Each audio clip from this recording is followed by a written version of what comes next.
안녕하세요. 오늘은 한은 기준금리 1.25%로 인상 속도 빨라졌다라는 기사에 대해서 한번 살펴보도록 하겠습니다. 왜 기준금리를 올렸고 그거에 대한 이제 얘기와 미국보다 왜 먼저 올렸는지 그런 부분이 좀 저랑 생각이 일치하는 게 좀 있어서요. 한번 살펴보도록 하겠습니다. 한국은행이 통화 긴축의 속도를 높이기 시작했다. 금리를 올린다는 거죠. 올해 첫 금통위에서 기준금리를 올렸다. 기준금리가 1.0이었는데 0.25% 올려서 1.25%가 됐다. 근데 11월에 이미 올렸었는데 두 번 연속 올린 거죠. 그래서 이제 그 코로나 팬데믹 선언 이전의 금리까지 돌아가게 된 건데요. 집중적으로 한번 보도록 하겠습니다. 일단 한국은행 기준금리 추이를 보면 15년에 1.75였고요. 그다음 뭐 내렸다 올랐다가 1.75에서 이제 쭉 내렸었습니다. 그게 이제 0.5까지 내려갔다가 지금 1.25까지 올라온 상황이고요. 첫 번째 이유로는 금융 불균형을 대한 얘기가 있습니다. 기준금리를 빠르게 하느니 한국은행이 올린 이유는 뭐 뉴스에서도 많이 보셨겠지만 급증하고 있는 가계부채 증가세를 억제하기 위한 거.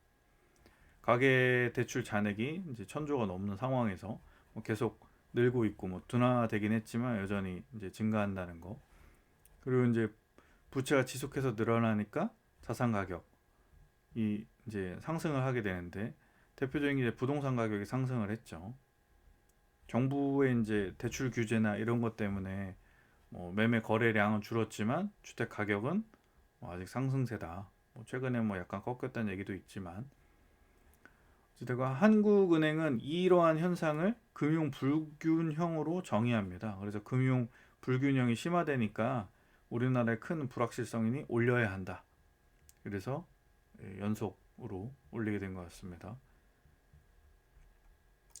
아마 미국하고도 같은 이유일 건데요. 이 인플레이션, 전 요걸 좀 더 핵심으로 봤습니다. 인플레이션 경고등이 켜진 것도 배경이다.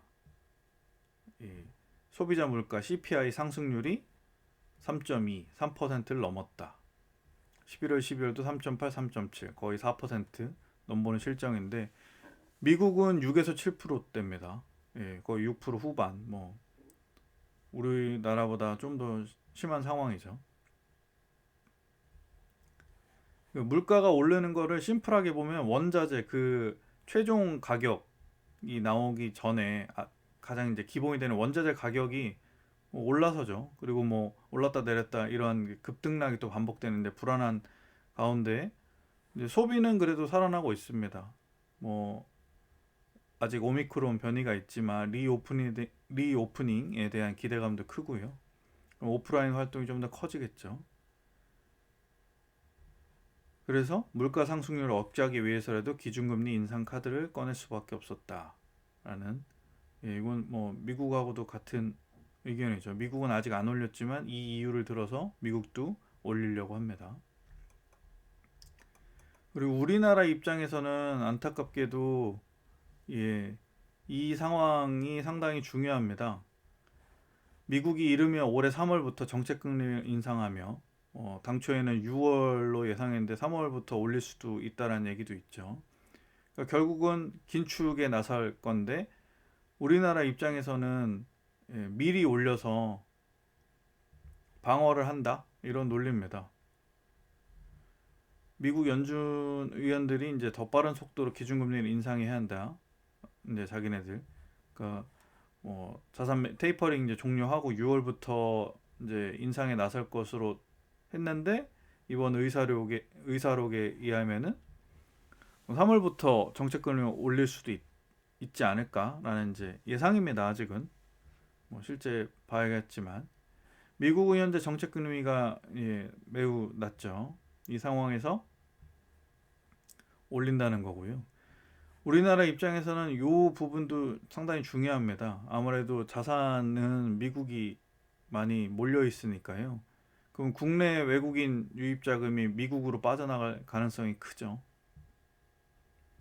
그리고 어, 이제 이에 대비하기 위해서 이제 선제적으로 금리를 인상한다는 거. 참고로 그 기준금리랑 기준금리보다는 실제로 이제 사람들이 영향을 더 미치는 건 국고채 3년이거든요. 우리나라는. 미국 같은 경우에는 10년물이 기준이 되고요. 국고채 3년을 보면은 예, 최근에 상당히 가파르게 올랐습니다. 예, 지금 2%가 넘었죠.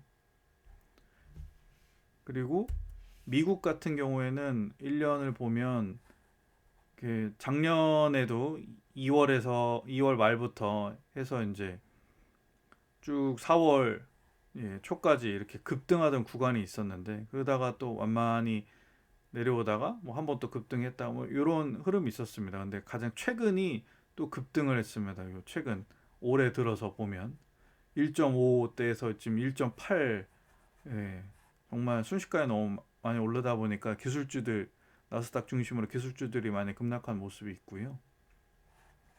5년의 흐름으로 보면 큰 흐름은 이제 국고채 3년이랑 비슷하죠. 예. 미국이나 우리나라는 지금 금리 방향이 상당히 앞으로 투자에 좀 중요할 걸로 보이고요. 이대로 이루어질지 아닐지 모르지만 그리고 예, 인플레이션을 하고 주식시장도 아마 참고할 걸로 예상은 합니다. 예, 좀 너무 빠르지 않게 긴 호흡으로 투자하시기를 권합니다. 이상입니다.